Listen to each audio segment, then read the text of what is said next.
This is an emergency alert system message.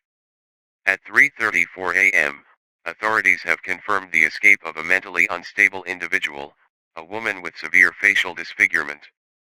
She poses an imminent threat to public safety. Avoid any contact and report any sightings to local law enforcement immediately. Your safety is our utmost priority.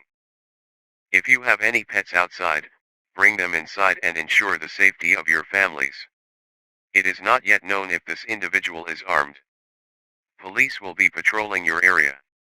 If you are currently out while this message is broadcasted, then immediately head to the nearest police department for safety.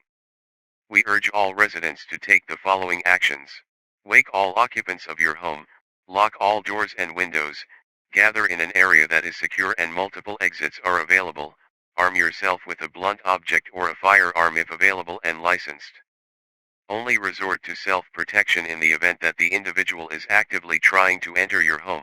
If faced with no other option, the mirror on the wall, whose face should I take tonight? I need a new one, don't you think?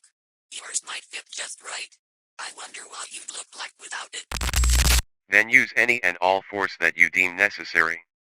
May God have mercy and that you are safe tonight.